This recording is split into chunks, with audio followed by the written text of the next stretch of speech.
Muy bien. Sí, bueno, pues lo que decíamos, ¿no? Repetimos un poco la introducción. Bueno, dar la bienvenida a todos los que nos acompañáis en el canal de YouTube del Colegio Misionera, canal que podéis aprovechar y visitar.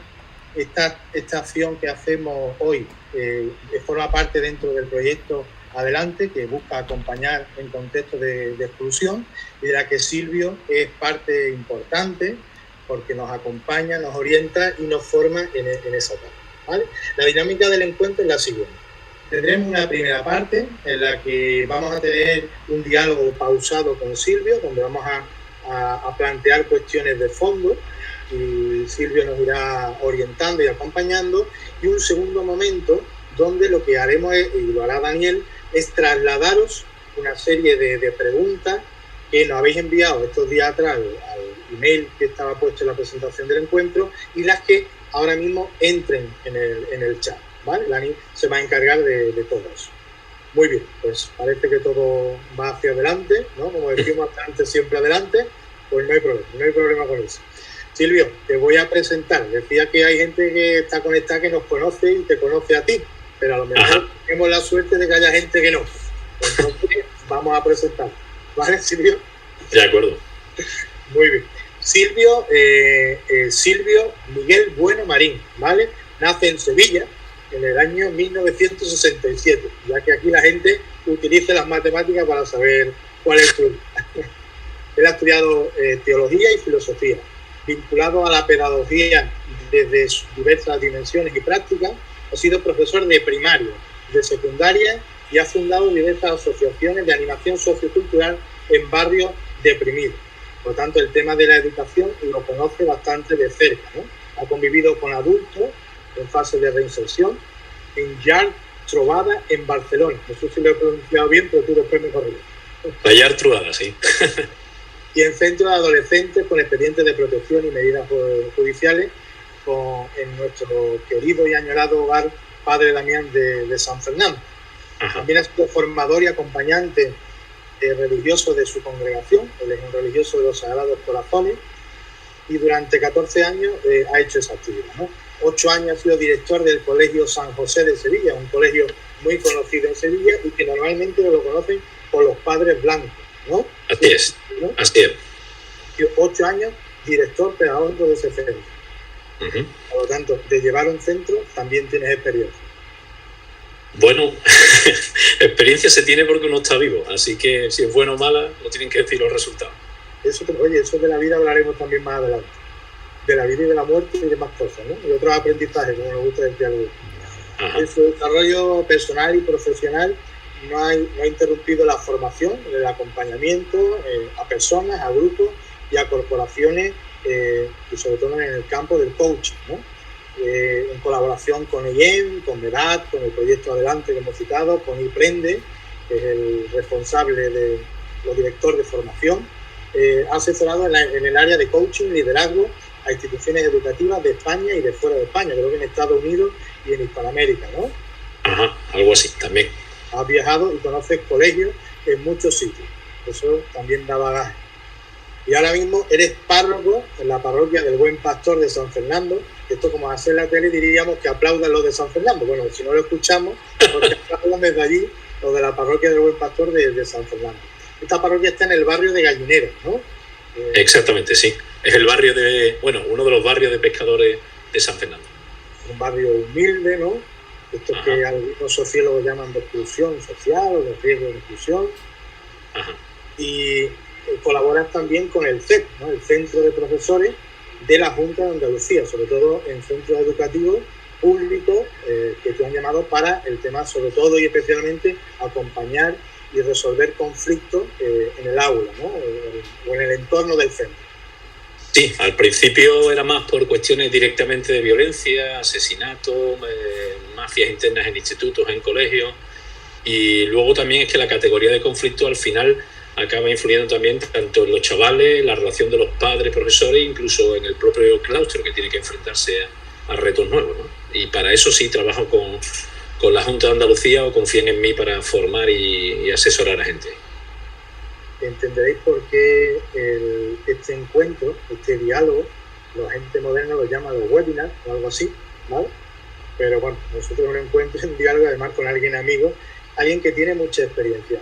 En toda la dinámica que vamos a tener, no va a ser neutral el lugar desde el que queremos hacer este diálogo en encuentro. Y tiene dos claves. Una es, y lo habéis visto en la presentación y en la experiencia de la formación de Silvio, es mirar desde esos barrios más reprimidos, más excluidos o más pobres, como queramos llamarlo, y también desde la educación, desde la escuela. Lo voy a poner un poco como caricatura, pero estos días, en muchos de estos encuentros, era como pon la pregunta de un colegio pobre en el webinar, ¿no? Y era la pregunta, ¿no? Aquí no va a haber una pregunta, es decir, todo el diálogo, todo lo que tengamos no va a ser neutral, va a ser desde la perspectiva de la exclusión social y de centros educativos en exclusión social, ¿no? A partir de ahí vamos a empezar el diálogo. ¿Te parece, Silvio? Fenómeno. Estoy en casa con vosotros. Muy bien. Y además, vamos, te agradezco mucho que me incluyáis en el proyecto y agradezco un montón también a vuestra congregación, a las misioneras cruzadas, ¿no? Que hagan una apuesta por esa escuela de La Palmilla con tantas dificultades. La última vez que estuve por allí acababa de haber un muerto por un tiroteo, ¿no? Y que las hermanas hagan desde su carisma ese que llaman bajar a la calle, ¿no? El que vosotros podáis desarrollar también esa labor educativa me parece, vamos, para mí es un honor poder estar ahí incluido, ¿no? Me parece. El honor es caminar juntos, ¿no? Y que sea así por mucho tiempo contigo, ¿no? No lo he dicho y se me ha olvidado, pero creo que para que nadie se asuste, ¿no? Toda tu formación, toda tu experiencia, todo tu hacer nace de una antropología que es católica, ¿no? Una antropología católica y una visión humanista de la persona, pero que en eso no vamos a engañar a nadie, ¿no? Sino que desde ahí es donde nace toda tu experiencia y la aportación que vas a hacer, ¿no? Sí, tú sabes que yo me presento así, esté trabajando con una ingeniería o con una tienda o con un colegio, ¿no? Yo creo, aunque en España actualmente hay mucha radicalización de ideas, pero yo agradezco que las personas me digan desde dónde miran la vida, ¿no? Porque más bien encuentro que nos podemos ayudar mucho, ¿no? Y complementar. Yo miro a la persona humana y por tanto la educación desde el modelo de Jesús de Nazaret, ¿no? Y entonces me gusta decirlo porque nadie tiene una idea de persona ni de educación neutra. Eso no existe. Tú tienes una imagen de que es éxito o fracaso, de si merece la pena vivir o morir, de si amar existe o no existe, si me puedo reponer. Y todo eso tiene que ver, bueno, si existe la libertad o no, o hay un destino y nadie se mueve. Esos, aunque uno no haya estudiado nunca nada de filosofía, de psicología, de terapias, inconscientemente todos tenemos una idea de mundo y de hombre. Y bueno, a mí me gusta declarar desde donde hablo, un poco, para que se me entienda. Y me encantan que los demás me digan cosas distintas porque hasta ahora aprendo un montón y creo que son francos también. Yo creo que es bueno saberlo de ahí porque no vamos a vender nada, sino a mostrar una visión que tenemos de la educación, de la escuela, y más naciendo de barrios donde la cuestión educativa y la cuestión social está en juego, ¿no? Claro. Silvio, poniendo todo esto ya sobre la mesa, yo quería empezar con una pregunta que me gustaría que desarrollaras, ¿no? ¿Cómo ves y vives la situación? Y digo porque tú estás en un barrio, en el barrio de Gallineras en San Fernando, con lo cual tienes experiencia, aunque también anteriormente. ¿Cómo se vive la situación actual de confinamiento, de COVID? ¿Cómo estás viviendo eso en el barrio? Bueno, al comienzo con mucha tensión, porque encerrar a la gente en un sitio, para quien está acostumbrado a la vida interior, a veces hasta le puede ayudar. Pero el miedo, y si el miedo se transforma en pánico, quiere decir en descontrol irracional, hace que dos reacciones que parecen contradictorias pero tienen el mismo origen. Hay gente que se deprime, que se viene abajo, o hay gente que se pone violenta, ¿vale? Entonces mi barrio al principio ha sido muy importante, tanto los vecinos que han ayudado, concretamente también en mi parroquia, el haber continuado con cuestiones de liturgia o de ayuda, de intervención social, con los mismos horarios, con las mismas cosas, ayuda a que la gente se tranquilice, ¿vale? Luego, hemos estado muy preocupados. Hay gente, sobre todo hablando de niños, que tiene que vivir en familias muy conflictivas. El confinamiento no ayuda nada para las adicciones, tanto alcohólicas como de estupefacientes. En fin, todo eso, aunque ha habido cosas buenas, ha habido familias que han redescubierto el estar juntos, pero como tú alguna vez me has comentado, es porque de antes lo tenían eso trabajado, ¿no? Pero la reducción de espacio, la falta de intimidad, el miedo latente, pues hizo que en un momento dado hubiese que ayudar a tranquilizar a las personas, un poco.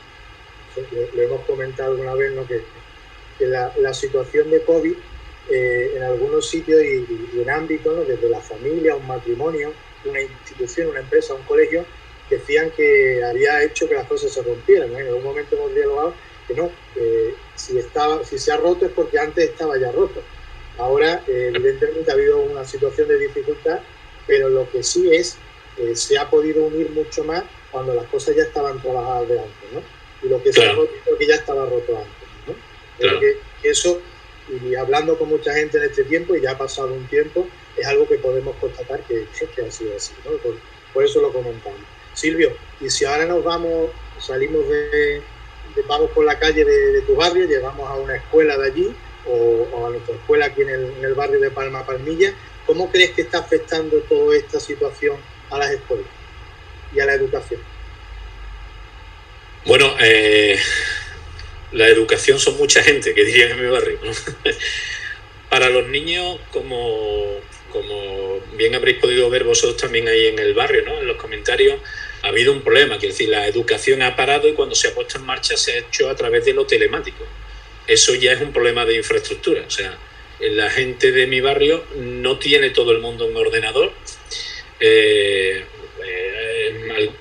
hay mucha más difusión de los teléfonos, pero no necesariamente bueno, no necesariamente hay conexión a internet en todo el mundo.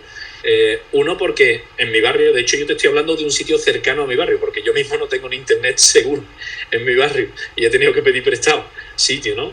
Pero eso pasa también en las casas, ¿no? Tampoco hay en una casa pequeña, y te lo digo por mi barrio, pero hablando con gente, por ejemplo, de los pajaritos en Candelaria, me hablaban de ir a una casa donde he metido 7, 8 de vez en cuando, y no hay intimidad, concentración ni cosa que lo fundó. Segundo, el apoyo de los padres a veces en lo afectivo ha podido estar bien cuando se cuenta con eso, pero hay niños que no. Pero desde luego algunos padres no pueden acompañar a los chavales en el contenido, en el apoyo, ni mucho menos. No se puede organizar una casa pequeña para estar 5 o 6 horas recibiendo unas clases, recibiendo unos trabajos, ¿no? Todo esto ha hecho que alguna gente, como siempre, que ya tenía infraestructura en España, ha podido seguir para adelante. Quien no lo tenía, esto que se habla de la brecha, un poquito de conocimiento, pues se produce, ¿no? Hace muy poco, el ente Save the Children y también la Asociación Española de Pediatría de Atención Primaria ponía de manifiesto cómo en los sitios de exclusión la gente no ha podido acceder a sus escuelas, ¿no? Y esa es una de las primeras cuestiones. Y segundo, hay algunos profesores que desarrollan mucho trabajo, pero han estado muy quemados también, porque tenían que atender en horarios muy distintos y todo eso. Y luego hay algo muy importante en la educación, que es el grupo, la socialización.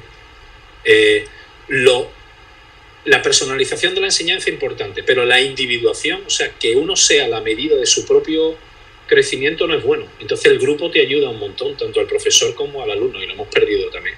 No es bueno, no es bueno. Y todo esto hace que en estos barrios, como digo, se queden mucho más atrás nuestros niños. Eso, que sale mucho en estos días, lo que pone en evidencia es que ya había una ruptura o una brecha educativa y una brecha social antes. Yo recuerdo que antes de todo este jaleo, salió un informe de FOESA, que fue a nivel nacional, y también hubo un análisis a nivel de comunidades autónomas, y decía que el ascensor social, que era la escuela, que permitía pasar de la parte más baja de la sociedad a un peldaño arriba, estaba roto, ¿no? De hecho ponían precintado. Yo digo, ahora no tiene ni pieza, seguramente después de todo este jaleo, ¿no? Pero ya es algo que ha puesto en evidencia que de alguna forma la educación, por mucho que se pueda lanzar el eslogan en estos contextos hay que darle una vuelta muy grande, ¿no? Hay que darle una vuelta muy grande porque afecta, ¿no? No sé, Silvio, si tienes... A veces también es que las estructuras están pensadas a nivel muy general, y en estos barrios, probablemente en cualquier situación, hay un poco que ver el contexto, ¿no? Quiere decir, algunos planes de comedor, creo que están en la prensa, en mi barrio pasado, a veces han fallado, pero porque las provisiones para dar de comer a los chicos venían para que se hicieran en microondas. En mi barrio hay mucha gente que no tiene microondas, o que venían súper congelados para después hacerlo. O sea, hay una buena intención, pero a veces hay que dejar un poco más autonomía en cada sitio para poder hacer las cosas, ¿no? Y esa parte de socialización y también de que asegure la escuela que las vitales, los puntos vitales de supervivencia están llegando, todo eso se ha perdido un poco en este tiempo. Sí, lo bueno es que uno tiene que preparar una serie de cuestiones, pero hablar te abre otras, ¿no? Hace unos días también creo que compartíamos un artículo que hablaba sobre la pedagogía de la presencia, ¿no? Sí. ¿Crees tú que ha sido importante?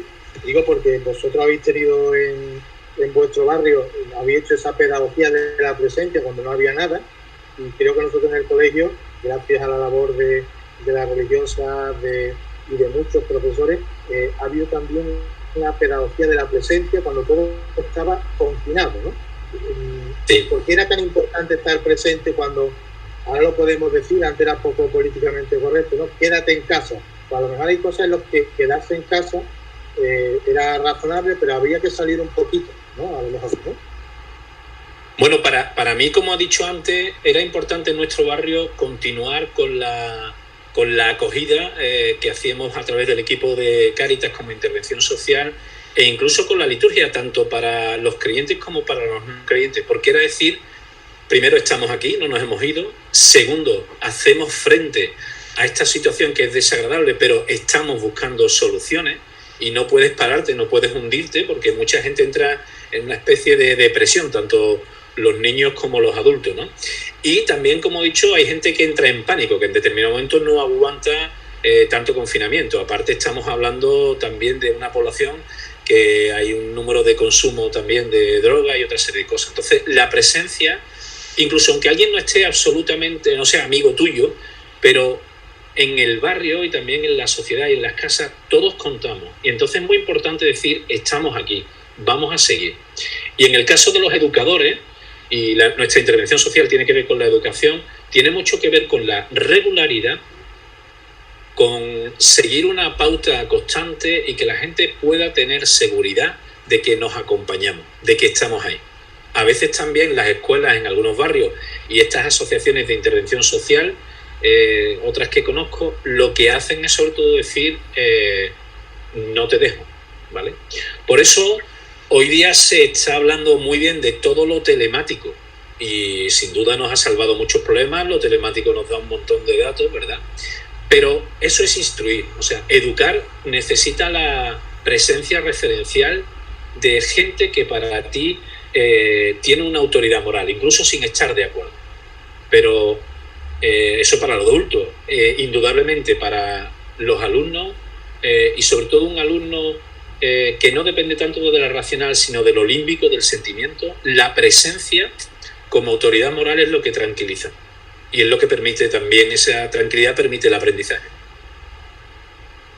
Silvia, te voy a leer un mensaje que me llegó a las 5:30, media hora antes de comenzar nosotros, ¿no? Digo un poco de lo que significa la presencia, que en nuestro colegio, y voy a hablar de los profes, se han partido la pana, junto con educadores, el personal del centro, en estar cerca en lo telemático, pero también en lo presencial, ¿no? Lo he visto porque me han mandado mensajes, he visto cómo estaban repartiendo comidas, atendiendo a gente, resolviendo dudas, y me ha encantado. Me han mandado varias de las gente.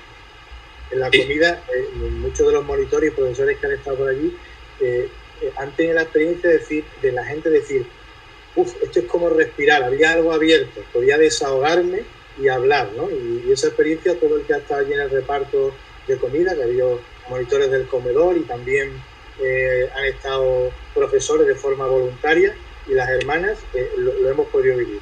Yo digo lo que significa el mensaje que le ponía una madre. Esto no estaba preparado porque me la ha enviado esta tutora, ¿no? Que no la voy a nombrar porque si no se va a poner roja, Pepi. Perdón, la voy a nombrar. Bueno, darte las gracias, esto es una madre, a esa tutora, y yo creo que es extensivo a todo el profesorado, la gran mayoría del profesorado del centro, que se ha partido la pana por muchas cosas. Bueno, darte las gracias por tanto apoyo no vamos a decir el nombre del niño, y agradecerte lo pendiente que siempre has estado de él. Me siento muy orgullosa de usted por tanto cariño que mi hijo ha recibido de parte, súper agradecido. También quiero agradecer a todos los tutores y personal del colegio. Mi más cariño por estar siempre ahí cuando nos ha hecho falta. Y al director, Almita, y abrazos de fortaleza, ¿no? Yo creo que esto resume un poco de lo que es la pedagogía de la presencia y lo que tú decías de estar presente en estos momentos. Bueno, es que además un colegio, cuando eres alumno, cuando eres chiquitito no te das cuenta, pero un colegio es un contenedor de raíces y de sentimientos en un barrio. Yo a veces cuando he tenido que hacer selección de personal siempre estoy muy atento a cómo alguna gente me habla de su colegio, de su instituto, y cómo a veces ha intentado volver allí para ver a su profesor y tal. En ese sentido, los colegios concertados que mantienen una tradición, unos iconos, un determinado aire de familia, que a veces es más estable el profesorado, a lo mejor para otras cosas eso no viene bien, pero hace que la gente pueda reconocer sus raíces. Lo que, aunque le llevó su familia, me han aportado desde fuera. Y la gente que es consciente de su itinerario vital e intelectual, en el fondo son fuertes, porque saben dónde están sus maneras de crecer. Entonces la gente necesita, ¿dónde está mi colegio? ¿Dónde están mis profes? Como digo, cuando eres chico no te das cuenta, pero yo he tenido la suerte de que mi colegio se mantiene, he sido director del colegio donde estudié, y entonces hay una serie ahí de contenidos inconscientes, de contenidos límbicos, que te hacen estar en la tierra. Muchos colegios, y quiero decir que también algunos colegios públicos se encargan muy bien de esto, y también algunos profesores que continúan en el mismo colegio. Son las raíces de un barrio, son las raíces de algún pueblo, y necesitan saber qué persona me orientó, qué persona fue la que me llevó para adelante. Por eso no me extraña que también ahora que hay momentos de crisis, la gente haya agradecido que hay aquí personas adultas, y hay que decirlo, aunque muchas veces creemos que los maestros estamos mal vistos. Mucha gente considera que el maestro es quien tiene una cierta estructura, autoridad, peso, y me puedo confiar en él. Entonces, de ahí que hayáis tenido, no sé, el mensaje que han mandado esa mujer, ¿no?, de agradecimiento. Estáis ahí. Muy importante. En eso que estabas comentando, Silvio, yo recuerdo que siempre antiguamente la educación, estudiar era como un desarrollo profesional, ¿no?, para crecer en la vida. Hoy día la educación sigue siendo como ese empujón para poder promocionarte en lo social, o ya eso se ha perdido. Bueno, yo creo que desgraciadamente eso se ha perdido un poco, pero siempre hay que ver cada centro, cada colegio, cada instituto, me parece a mí, ¿no? Quiero decir, hoy día en la sociedad, y es un fruto de la libertad, y en ese sentido está bien, pero tenemos concepciones muy distintas de qué es aprender, qué es crecer, qué es tener éxito, cómo se procesan los fracasos, ¿vale? Todo eso es muy distinto. Y eso hace que haya también muchos tipos de maestros. Y para llegar a veces a ciertos consensos, para mi gusto, te ha rebajado muchísimo, muchísimo los contenidos. Y con perdón, la cultura te salva. Saber te salva. Hacer sentir bien a un muchacho porque le digo que está avanzando mucho, que va muy bien y tal, pero no sabe, al principio la halaga momentáneamente, pero él mismo sabe muy pronto que se está falseando su imagen, que él no llega, y dimite del estudio. Y es un gran problema en nuestros barrios. En Andalucía tenemos más del 20% de abandono escolar, o sea que la gente no termina su instrucción primaria. Y a veces tú dices, claro, es que ha tenido profesores que son malísimos, profesores muy duros, que le han agobiado y todo esto. No, ha tenido profesores que le han bailado el agua, con perdón de decirlo así tan coloquialmente. Pero el chaval, cuando tiene que afrontar la vida, sabe que no tiene recursos. Entonces, para mi gusto, con una especie de buena intención de rebajar contenidos, rebajar autodisciplina, rebajar capacidad de venirse arriba después de los problemas, de resiliencia, capacidad de sacrificio. Todo eso teóricamente se hace para querer más a las personas, pero es una trampa. Y eso hace que actualmente pasar por los procesos, digamos, de educación primaria no siempre hace que una persona pueda desenvolverse luego bien, al menos viniendo desde los barrios, como tú estabas diciendo, ¿no? En el contexto de La Palmilla, de Buen Pastor, de otra serie de barrios aquí en Andalucía, me parece a mí. Luego, hay profesores que les parece un acto de libertad llegar tarde. Un niño, pero hay otros que estar a su hora es lo que me da la orientación. Hay profesores que tienen variaciones de carácter que comunican con mucha facilidad con sus alumnos, tanto en primaria como en secundaria. De manera que al chaval eso le crea una inseguridad, porque parece que uno puede conseguir cosas porque ha tenido suerte, pero no porque siempre está conmigo la misma persona.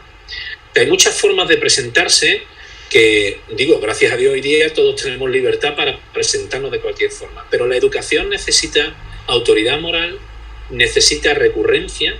Yo digo mucho en mis cursos que el maestro no debe avergonzarse de lo rutinario, de ir haciendo determinados ritos para, sobre los ritos y la recurrencia, llegar a determinada innovación o llegar a determinados conocimientos nuevos.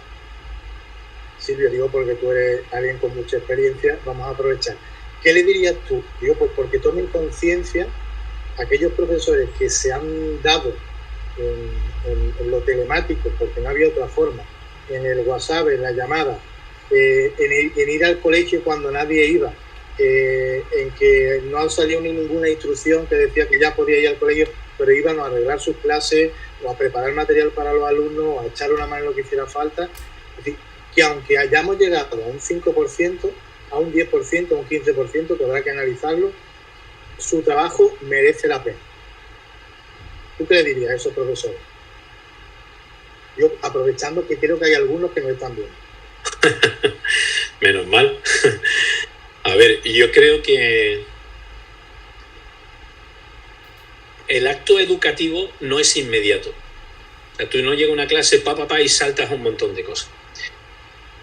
Los buenos profesores saben que al final siempre la educación se lleva algo de tu corazón, tanto en los buenos momentos como en los malos. Por tanto, esa presencia anterior a verse con los niños, ese ir preparando cosas, ese tratar de que si aparece un niño, si aparece un padre, si puedo responderle, mi mente y mi corazón está preparado, me parece esencial. Por eso lo telemático, lo informático nos da una determinada cobertura. Pero nosotros sabemos, sobre todo en este tipo de barrios, en las escuelas, en las asociaciones de intervención social, nosotros sabemos que al final hace falta la autoridad del maestro. Y más allá de la autoridad del maestro, que no me gusta un maestro carismático, o sea, que sea muy especial, sino la autoridad moral del maestro, primero que me permite vincularme en el concepto de Bowlby, ¿no? De apego, ¿no? De tener una relación, y que ese profesor me vincula a un equipo. El equipo es siempre, digamos, la antesala de la comunidad. Y la comunidad es el lugar donde yo soy distinto, pero puedo estar con otros. Entonces, la informática, como digo, nos da esa cobertura, pero el profesor tiene que seguir preparándose mental y cordialmente para el encuentro con su alumno. Y los cambios para chavales que han conocido el fracaso, ¿no? Que han conocido la miseria, que su familia no le está proponiendo que estudie, que trabaje, incluso a veces le proponen que dimita, que se dedique a otras cosas, necesita saber uno que su profesor está ahí y que su profesor es estable, que es siempre el mismo. Profesores que tienen unos cambiazos, que no han trabajado también su maduración personal, no dan seguridad, sino más fragmentación. Y por eso la presencia, el profesor individual, la creación de vínculo, como digo en el sentido de Bowlby, y luego que el profesor esté integrado en un claustro, que todos tendremos nuestros problemas, pero que llegamos a algunas convicciones comunes, es esencial, me parece a mí. Y hay profesores que aún estando parados lo están haciendo. Y hay que agradecérselo, el esfuerzo que han hecho. Hay muchos profesores que han trabajado mucho, pero además que están preparando su encuentro personal con los alumnos. En ese sentido, el otro día salió un informe de un profesor de universidad que suele hacer este tipo, y fíjate lo que decía, que en algún momento lo hemos hablado, ¿vale? Un tal Luis Solstein, o algo así, ¿vale? Se llama este hombre. Fíjate lo que dice, a ver si te suena. Un nivel muy alto de dedicación e implicación del profesorado lo que analizaba es cuáles son los rasgos que tiene que tener un centro educativo que busque cierta calidad para su alumnos. El nivel alto de dedicación e implicación del profesorado con el propio centro. Un profesorado con alto nivel de profesionalización que está continuamente implicado en acciones de formación permanente, actualización y cuidado personal.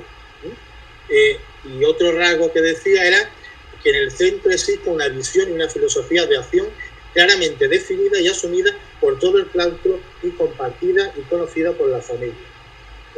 Esto no es una opinión, esto es un estudio de una universidad española de alguien que tiene cierto reconocimiento a la hora de hacer esto. No sé tú qué opinas sobre esos rasgos que nos decía este profesor. Las características que había empezado a decir hablaba del cuidado del profesor, ¿vale? Y efectivamente estoy de acuerdo, tanto en lo técnico, en destreza, para mí muy importante en el contenido, muy importante en el contenido. Es decir, el profesor, en España siempre hemos dicho el maestro, era alguien que aunque no me lo cuenta todo, se nota que sabe y le gusta lo que sabe. Entonces, esa parte es muy importante porque hay un crecimiento, y yo iba a decir también un placer en lo intelectual. Y los niños son sensibles cuando alguien de verdad les enseña algo. Y para eso que que el profesor esté en primera persona, cuidándose en los contenidos, en la destreza, y yo diría también en la madurez personal, en la forma de afrontar los éxitos y los fracasos con una cierta estabilidad, es esencial. Pero el segundo punto que tú has dicho también, porque si no, el segundo punto que tú has dicho de que la institución sepa a dónde va, o sea, declare qué tipo, digamos, cuál es el perfil del alumno que nosotros queremos, qué idea de comunidad educativa tenemos, qué idea de persona tenemos.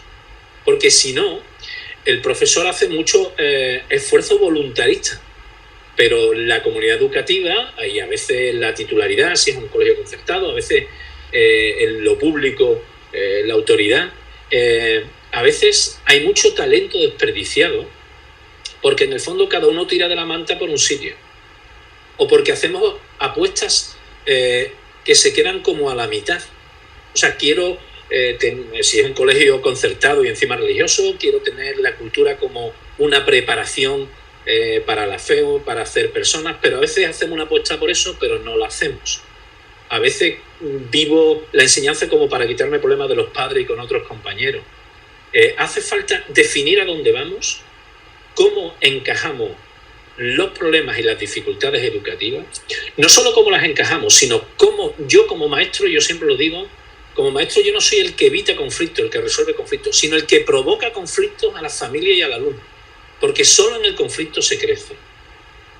Pero para eso tengo que tener también un equipo docente y una comunidad educativa que sabe cuál es nuestro estilo y que me acoge.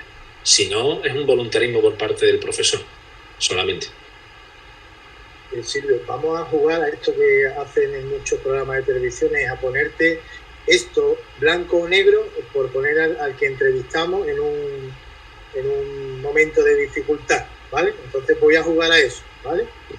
A ver si se juega. Silvio, en este tiempo está saliendo mucho. ¿Conocimientos o metodología? En jerarquía, conocimiento. El conocimiento y saber a dónde voy es lo que luego modula la metodología. Hoy día hay un superávit de metodología sin saber a dónde voy. y hay un superávit también de una metodología que me lleva a la felicidad, al no sé qué y tal, que son conceptos que hay que definir. Jerárquicamente, conocimiento, luego metodología. Muy bien. Digo porque todos hemos tenido que buscar un libro o incluso un cuadro que hayamos visto, hemos tenido que ver qué es un virus, qué es un coronavirus, qué es una bacteria. Esos son conocimientos, ¿no? Saber interpretar un cuadro que me ayuda a leer un libro que me ayuda a afrontar el momento actual o que ha hecho el mundo en otro momento ante situaciones, no técnicas de cómo resolver una pandemia, sino de cómo interiorizarla y vivirla, ¿no? Yo creo que nos hemos acordado mucho de Víctor Frank en el libro El hombre en busca de sentido, ¿no? No sé si había, o por lo menos uno percibía a la gente un poco, o que no se quería parar, o los que querían pararse, bueno, el tema de la muerte, ¿no? Porque ha salido tanto en estadística y hemos cambiado las estadísticas de la bolsa por las estadísticas de cómo iba subiendo o bajando el número de muertos, ¿no? Y no sé hasta qué punto eso ha sido frívolo o las personas han llegado a decir, oye, esto de la muerte es algo que cuestiona, es decir, que no puede ser solo un dato que podamos decir hoy está más alto o más bajo que ayer como en la bolsa, sino no sé si ahí había un poco de necesidad de conocimiento para saber afrontar y vivir toda esta historia que hemos estado sufriendo. Es decir, si no tienes conocimiento, no sabes manejarte y además te manipulan. Es verdad que habrá que dosificar el conocimiento, habrá que tener técnicas para que puedas cogerlo bien, pero si no sabes las cosas, haces tonterías.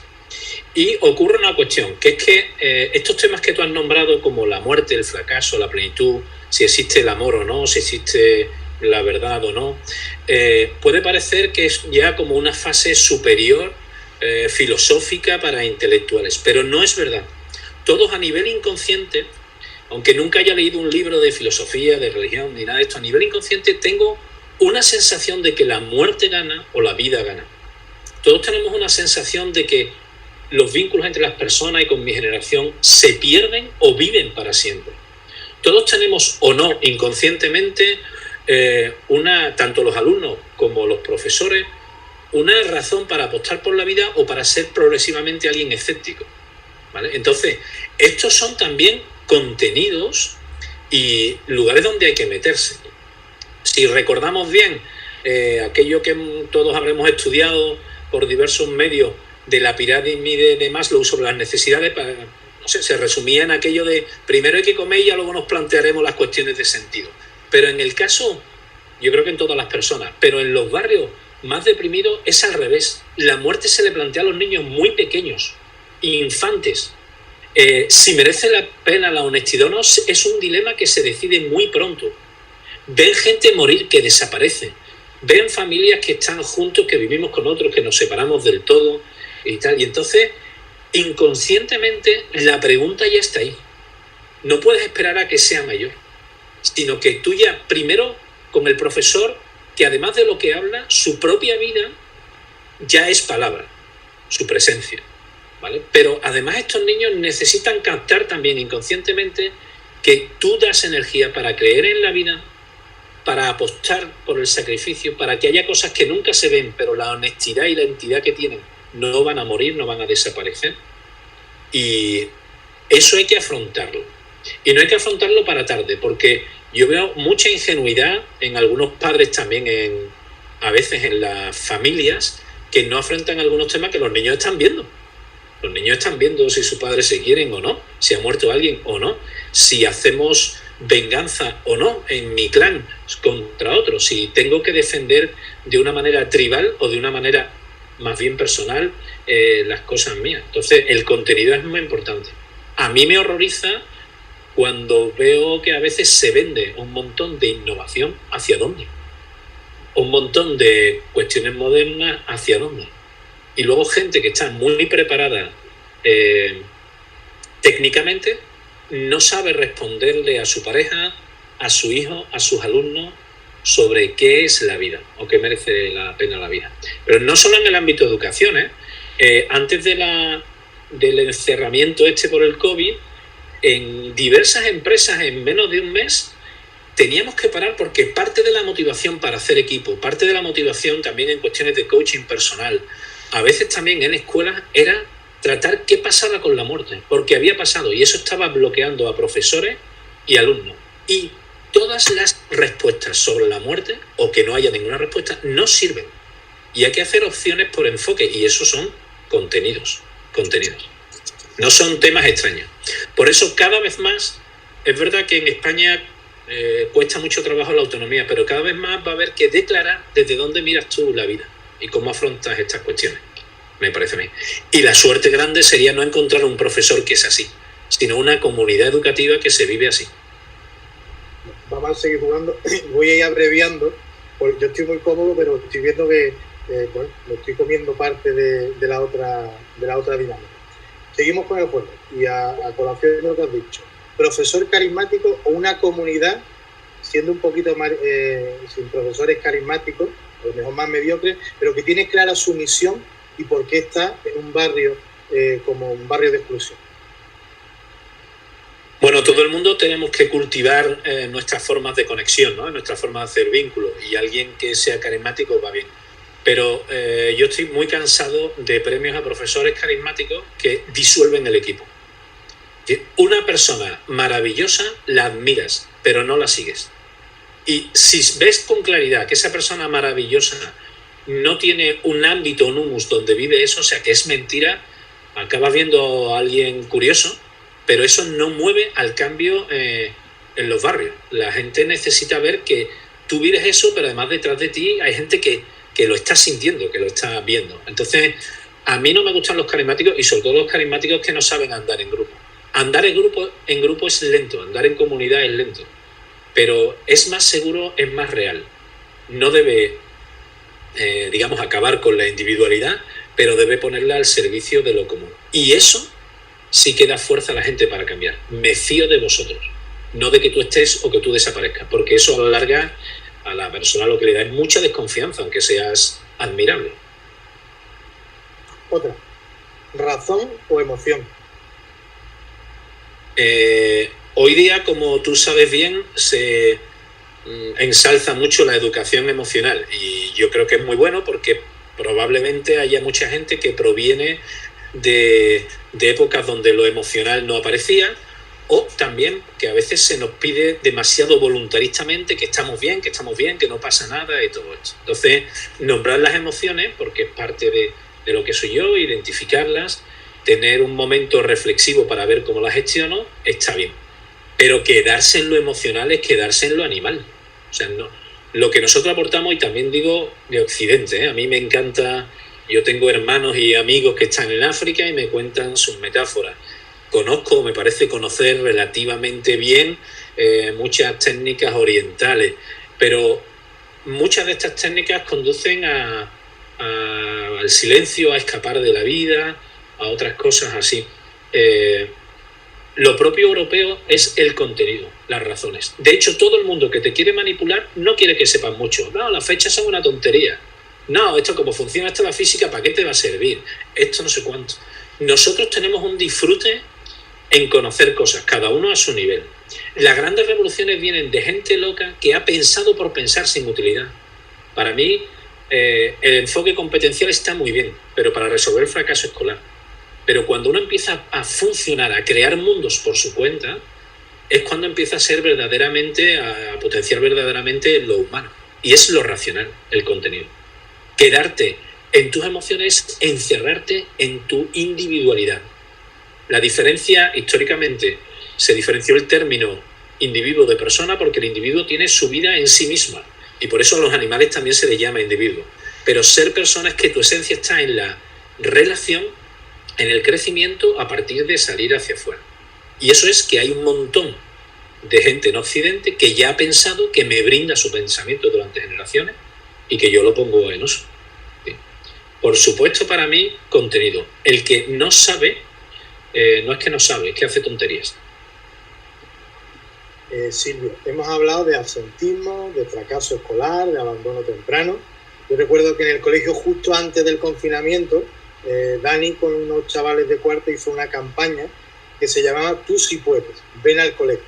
Y lo que decía, o el dato que ponía en evidencia, es que en el mundo un niño de cada 4 no puede ir a la escuela, ¿no? Porque está en países del tercer mundo. Pero en nuestro barrio, en Málaga, 1 de cada 3 niños asentistas de Málaga está en el barrio Palma-Palmilla, ¿no? Y el mensaje es, tú sí puedes, ven a la escuela.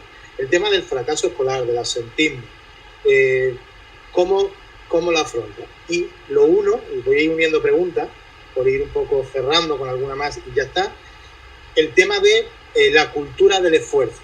Como que aprender se puede hacer casi por arte de magia, que el esfuerzo, la implicación, la dedicación, el tiempo, bueno, pues eso no vende, ¿no? Bueno, el problema es que eso vende. Es decir, hay gente que vende cursos, adiestramientos y tal sin esfuerzo, o aprender sin que hagas nada, o aprender mientras eres feliz, ¿vale? Pero esas mismas personas o esas mismas empresas luego contratan a alguien que tiene un currículum, o cogen a alguien que ha hecho una oposición y operan con gente que se ha esforzado para aprender. Quien nos vende eso trata de calmar la conciencia a veces de los niños y a veces de los padres. Y a veces de los colegios que tienen que, a la baja, decir que todo esto va a ser sencillísimo. Yo creo que nuestro barrio merece la pena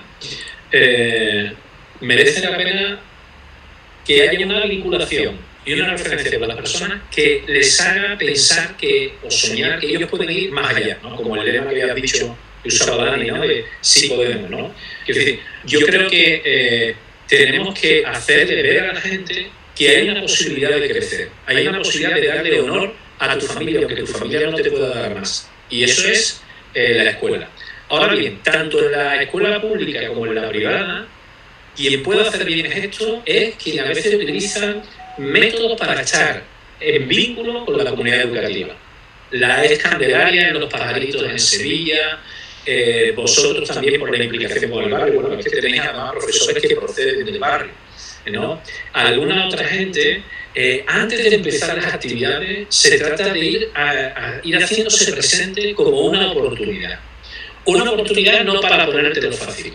Quien te lo pone fácil te engaña. Quien te lo pone fácil te está preparando tu fracaso. Porque en la vida hay un momento en que hay que esforzarse, y además una cosa muy importante que hoy no aparece en la pedagogía, y es una pedagogía de la elección. Cuando cojo algo, pierdo otra cosa. No puedo tenerlo todo. Y solo me atrevo a elegir algo y dar ese salto a lo desconocido porque tengo un ambiente de referencia.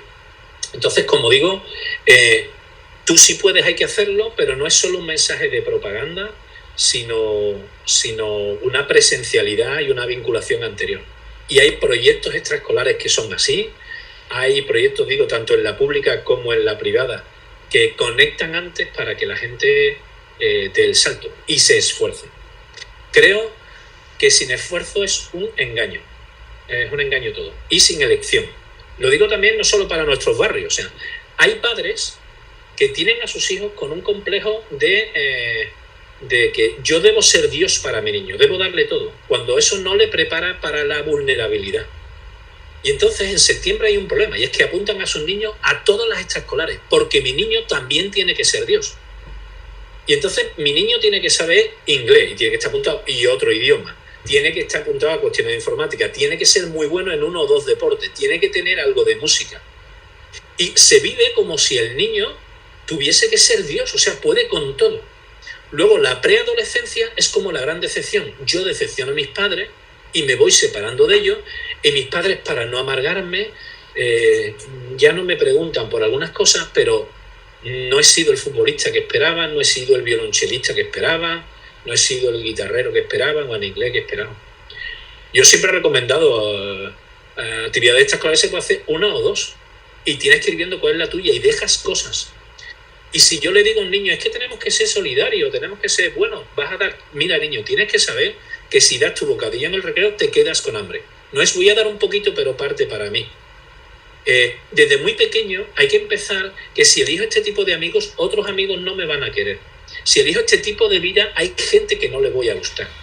Si cojo este tipo de pareja, hay valores que voy a vivir y valores que no voy a vivir. Y eso el profesorado, las personas, los padres y también los educadores deben saberlo.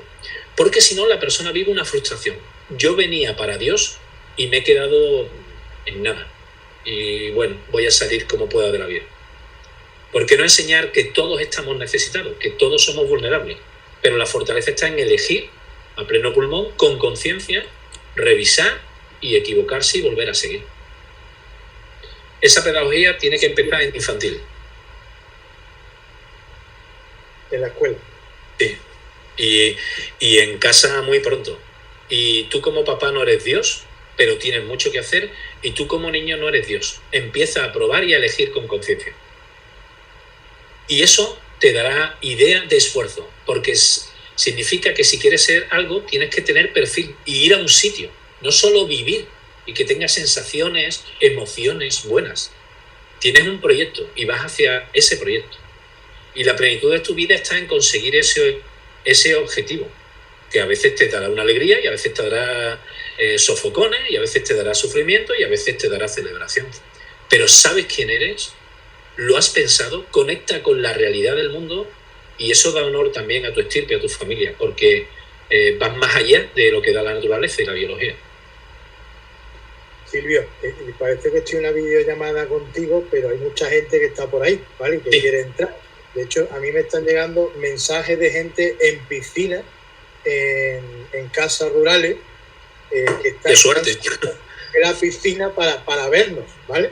Y bien, mientras no sea desde la bañera, me alegra, ¿no? Está conectada, no sabemos si hay en otro sitio, ¿no? Pero que hay más gente que yo que quiere hacer preguntas. Entonces, yo había más, yo creo que ya está bien mi parte, a lo mejor te digo algo más adelante, pero ahora creo que es bueno que Dani, que ha ido recogiendo todas esas preguntas, todas esas de los días anteriores y de hoy, entren en el diálogo, ¿vale? Hola, ¿qué tal? Bueno, muy buena. Te dejo.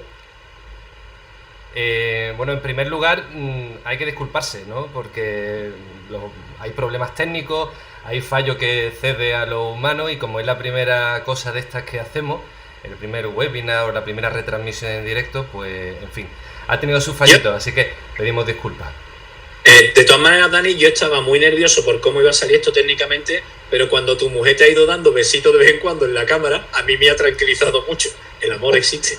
Me alegro, Silvio, porque yo lo he pasado regular, la verdad, entre nosotros.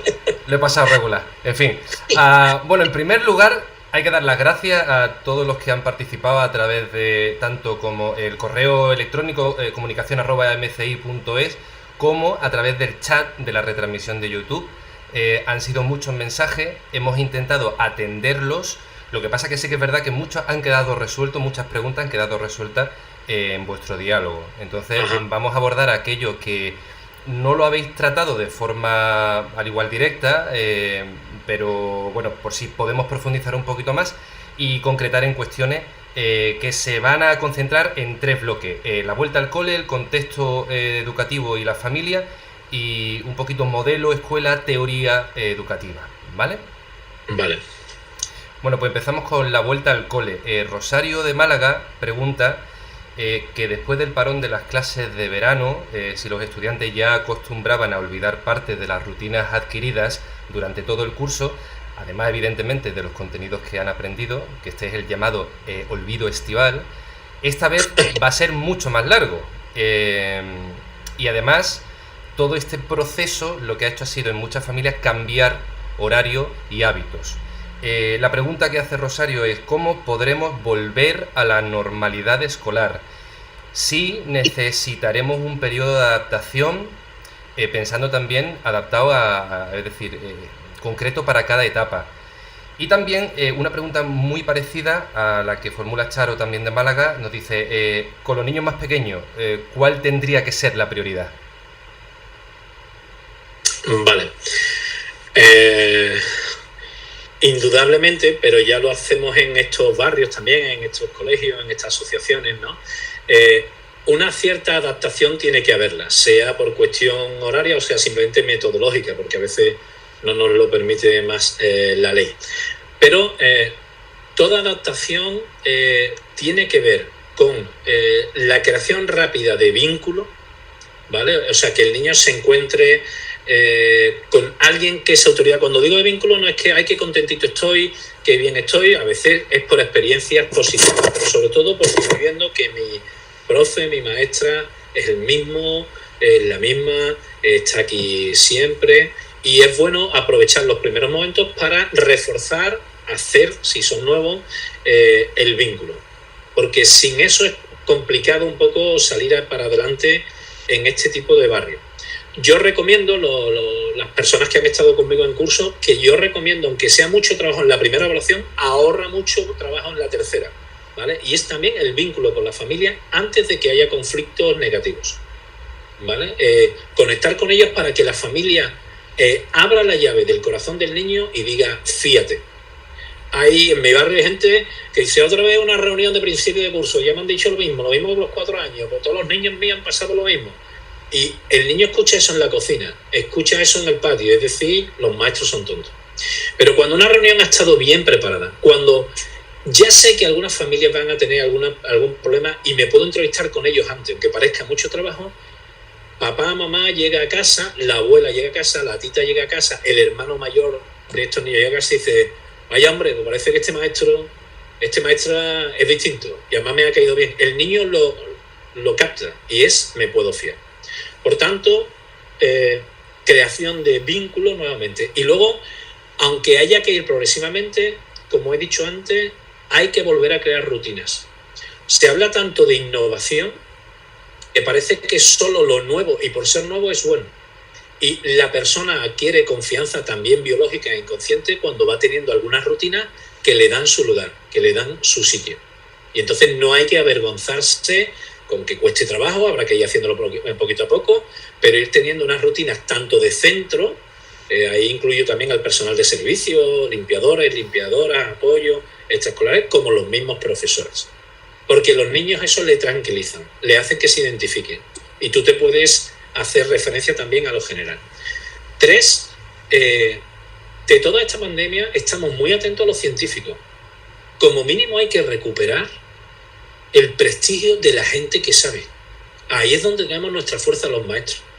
A los maestros últimamente se les trata como alguien que gestiona esto, que mira esto, que nos acompaña. Pero los científicos en esta crisis estamos todos esperando a ver cuál es el parto, qué es lo que hacen. Con los niños hay que hacerle ver. Quien sabe más, maneja más. A diversos niveles de cosas.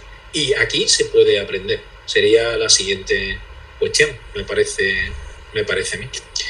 Y luego la convicción del maestro de que la cultura da libertad.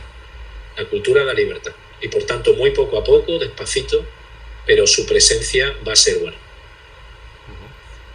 Cándido de Málaga te plantea, a su parecer, si la educación fuese algo vírico, ¿qué cree que es lo primero que los maestros debemos contagiar a nuestros alumnos en la vuelta a las aulas? No sé, creo que no es vírico. Creo que no es vírico.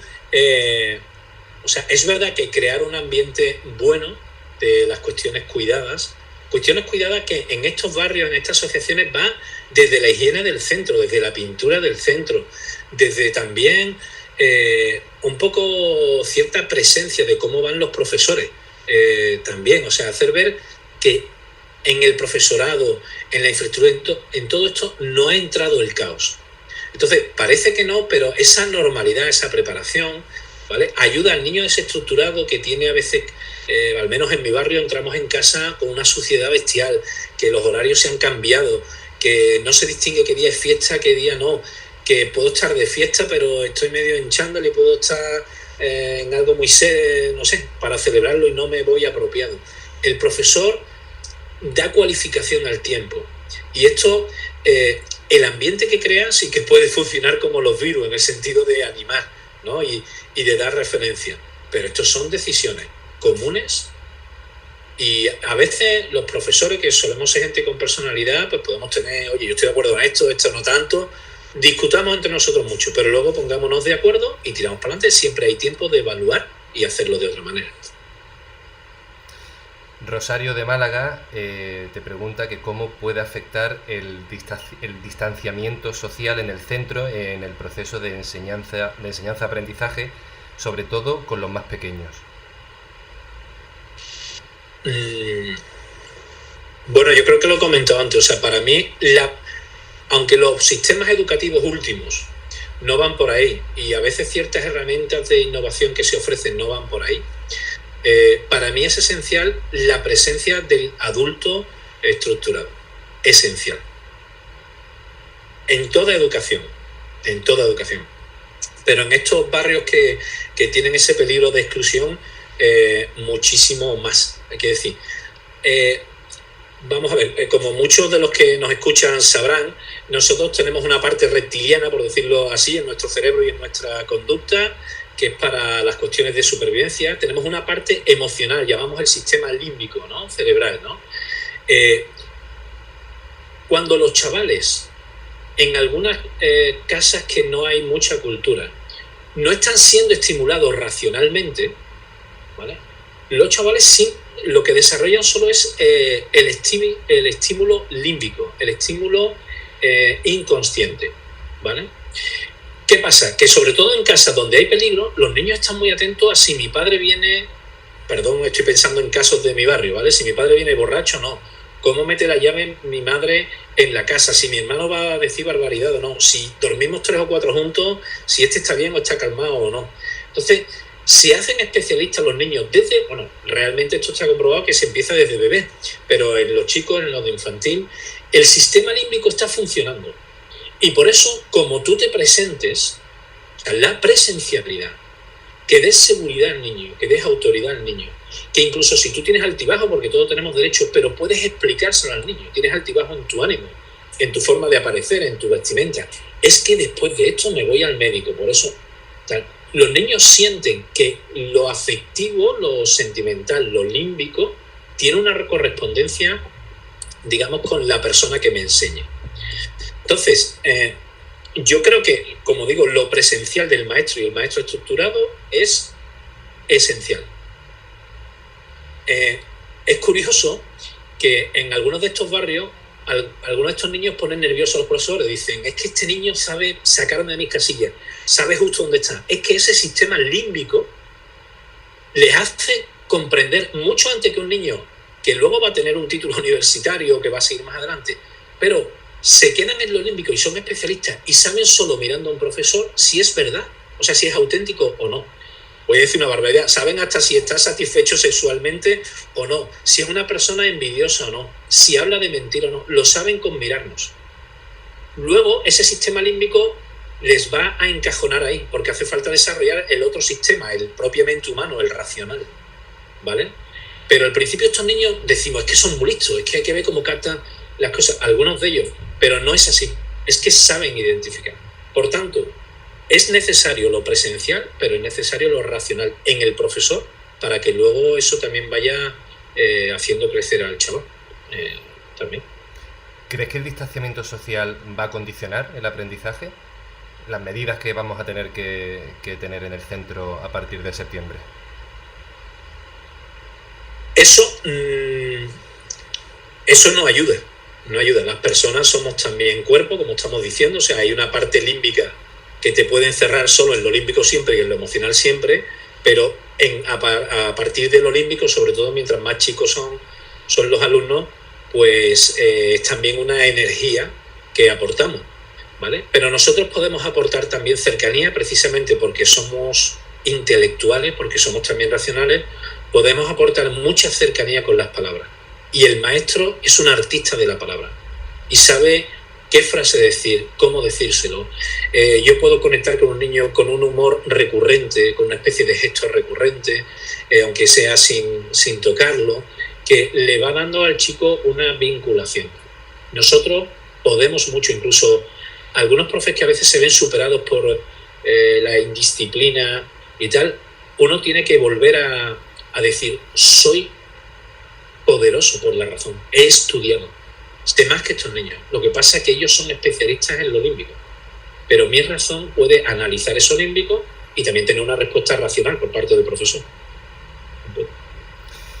Tenemos una pregunta en el bloque de Contexto y Familia. La hace Dolores, que es religiosa misionera cruzada de la Iglesia de la Comunidad de Málaga. Y la precede una pequeña reflexión que te voy a leer tal cual. Dice que ella sabe que conoces perfectamente nuestra realidad, el barrio, la familia y la situación en la que se encuentran nuestros niños. Ellos no tienen culpa. Su situación es herencia de lo que vivieron sus padres y también sus abuelos. El colegio está dando el máximo en innovación pedagógica, en material de refuerzo y sobre todo en trabajo y dedicación del profesorado. No solo para que los niños adquieran conocimientos académicos, sino también para que modifiquen sus conductas y adquieran herramientas que puedan romper esa cadena heredada. La pregunta de Dolores es: en nuestro proyecto de centro, ¿qué importancia debería tener el trabajo con las familias? De toda la energía, todos los recursos humanos y materiales que el colegio está entregando y está ofreciendo, ¿qué porcentaje debería recaer sobre los niños y qué porcentaje debería recaer sobre sus familias? Te agradece la respuesta. Y es Dolores quien yo pienso más agradecido estoy yo de que esté en esta cuestión, ¿no? Y también por lo que su presencia hace de memoria de generaciones ahí en el colegio. A ver, yo creo que nosotros debemos tener un plan, una estrategia con la familia. Como digo, para abrir límbicamente la llave de su corazón y le diga a su niño, fíate de los maestros. Y para eso tenemos que trabajar. Yo siempre propongo, como he dicho antes, entrevistas antes de empezar la escolaridad o máximo en el primer mes de comienzo de las clases y hacer ese vínculo. Creo que el colegio tiene que preocuparse de crear también un cierto vínculo social en el barrio en el que está, porque a veces hay fiestas, hay celebraciones, hacer ver la parte bonita para que se fíen también, hacer ver que el colegio no es el enemigo o la racionalización no es el enemigo, sino que es la posibilidad, eso tiene que hacerlo, ¿vale? Bien. Pero quien sale para adelante sale personalmente. Y yo cada vez más soy partidario de que nos estrujemos los sesos para hacer herramientas pedagógicas que incidan en la persona. Hay gente que ha tenido una familia fatal, pero salen para adelante. Y porque en determinado momento se le ha enganchado, se le ha dado misión, se le ha dado dignidad y la persona ha tirado para adelante. Si yo me escudo en que hay que ver cómo están las familias, puede que nunca avancemos. Pero hay niños en vuestro colegio, hay profesores ahora en vuestro colegio, que se han sobrepuesto a las condiciones. Siguen queriendo a sus familias, pero saben que sus familias no le podían dar más. Tanto a nivel, pedagógico, quiero decir, de notas y luego de currículum, digamos, intelectual. Pero yo también hoy día lo veo en la pastoral. Mucha gente dice, claro, es que como están las familias hoy, ¿quién va a tener fe? En mi parroquia, que hay unas cuantas personas, pero veo también en otras parroquias que no son de barrios deprimidos. Actualmente, ¿quién tiene fe? No, su familia y tal, no. En mi parroquia el 95% de la gente que tiene fe, su familia no la tiene. Y digo, en otras que están más acomodadas, la mayor parte de la gente, para lo importante en la vida, que es tu crecimiento, respetar el tesoro que tú eres, tu dignidad, el tesoro que hay en ti de las generaciones anteriores. Eso es una decisión personal. Y por tanto, los maestros, aunque tengamos en cuenta a la familia y la tratemos bien, hay que tratarla muy bien, pero nuestra herramienta está en el niño. Tú puedes hacer algo con el niño. Indudablemente a veces más difícil, pero piensa en una herramienta que al chaval le impacte. Y eso creo que es lo que tiene futuro, me parece a mí. Y con perdón has dicho, hay una cuestión, o más bien comentando las cosas de Dolores. Siempre parece, bueno, que el niño no sea culpable y tal. Perdón, en una pedagogía de la elección, no sé si la culpabilidad es sanísima, como el dolor en las enfermedades. El problema de los cánceres, por ejemplo, el cáncer de ovario, es que es asintomático. Y cuando me di cuenta que tengo el cáncer, ya no puedo hacer nada, a veces, ¿vale? La culpa, el dolor, son síntomas, no es el problema. Indudablemente culpabilizar a alguien que no pueda salir de ahí, que no pueda racionalizarlo, no me gusta. Pero yo tomo decisiones y me doy unos resultados. No tienen que ser de culpa si son malos, simplemente pueden ser desacertados o acertados. Pero a veces negar que a mí me pesa algo que he hecho es cerrar una de las puertas del conocimiento. Entonces, al niño hay que educarle desde muy pequeño, porque no tienen tiempo y en nuestros barrios no podemos dejar que crezcan. Ya no hay nada que hacer. Entonces, has tomado una decisión. De esta decisión hay estas consecuencias. De esta otra hay estas otras. De esto, aquí, tal cosa.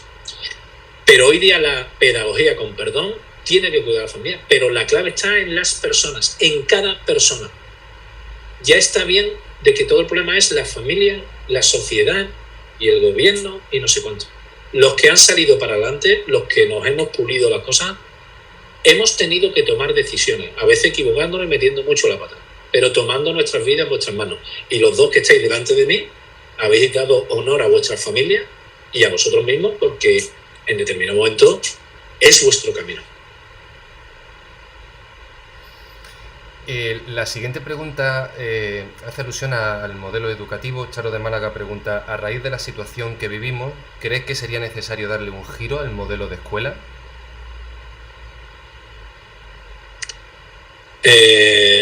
No sé si lo he entendido así bien directamente, pero José Miguel hace una semana nos escribió un artículo sobre los matrimonios y cómo los matrimonios que estaban cuidando cosas, ha llegado el confinamiento y se han cuidado más. Quien no estaba basada su relación en el amor, en la gratuidad, se han deteriorado más. Entonces, estamos pasando una contingencia fuerte. Creo que puede ser una gran oportunidad para hablarle a los niños de vulnerabilidad, del milagro de lo humano y, con perdón, del milagro de Occidente, que tenemos una sociedad que en Europa, excepto los Balcanes, llevamos más de 60 años en paz, pero cómo esto es una conquista de la razón y de la civilización y del estudio, y con perdón, de la civilización occidental, que permite, los judeocristianos, permite el tratamiento, el respeto, pero el tratamiento de la naturaleza, no como diosa, sino algo que yo puedo trabajar, que puedo hacer. Entonces, yo no creo que sea tanto que haya que cambiar de modelo de escuela ahora mismo. Es decir, lo que tenemos es una contingencia y tenemos que integrarla. Porque los niños se han aprendido, cuidado, que hay algo que nos puede quitar de la calle, de los juegos, de las cosas. Para mí no es tanto el modelo, como hemos dicho antes, sino el contenido. Ahora, es verdad que a mí sí que me gustaría que en el sistema español hubiese más autonomía, tanto en lo público como en lo privado, que se puede conseguir, otros países tienen, para tener sus tiempos, para que haya unos estándares que todos tienen que hacer, que todos tenemos que estar, para que la escuela sea realmente socializadora y no segregadora, pero luego que nos podamos organizar en la forma de otra manera. Eso ojalá ocurra.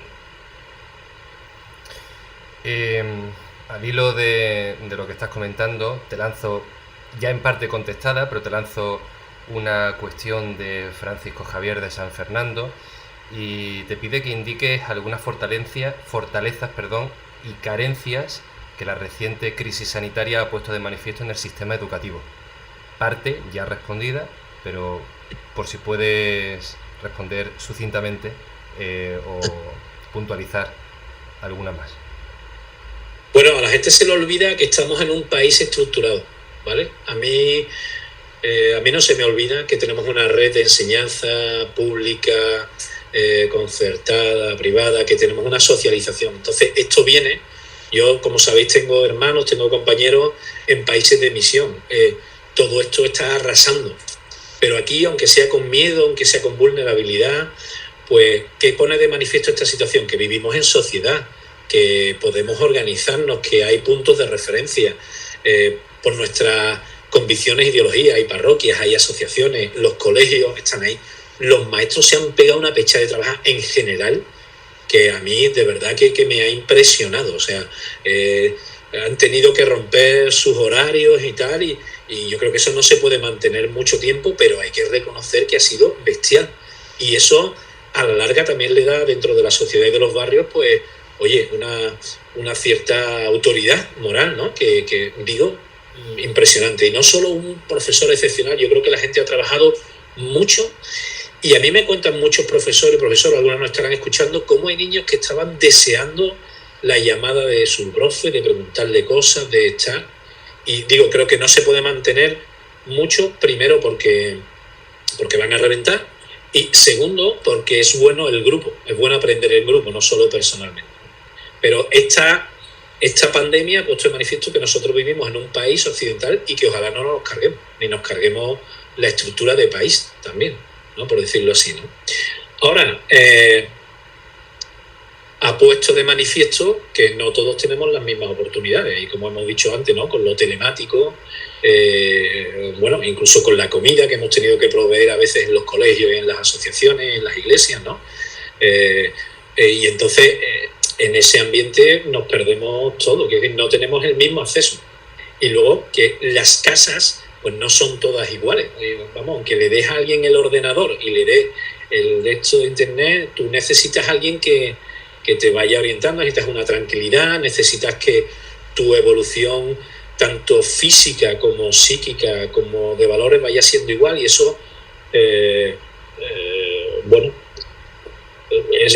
esa parte la necesitamos y se ha puesto en manifiesto que no todo el mundo lo tiene. Y eso sí puede crear, ahora que se dice tanto, una brecha intelectual. Vamos terminando, vamos cerrando. Vuelvo a agradecer a todas las personas que a través del chat de YouTube han participado. Muchísimas gracias por estar ahí y por vuestras preguntas. Vamos a concluir con una pregunta que lanza Juan Fernández, que te pregunta, Silvio, ¿cuál crees que será el papel de la escuela católica en el futuro? Sí, Juan Fernández, el Juan que yo conozco, es una alegría que esté con nosotros, porque es un hombre de verdadero talento y además que nos está haciendo un servicio muy grande introduciendo las corrientes anglosajonas de una manera divulgativa para mucha gente en España cada vez más. La Iglesia Católica lo primero que tiene que ser es católica. Es decir, porque me ha dicho España, ¿vale? Y hablo en general. Pues al hablar así, pues no sé cómo diría yo, puedo ser muy injusto porque cada colegio es un mundo, en un pueblo, en un barrio, en muchas cosas. Y por tanto hablo de una manera un poco general, ¿vale?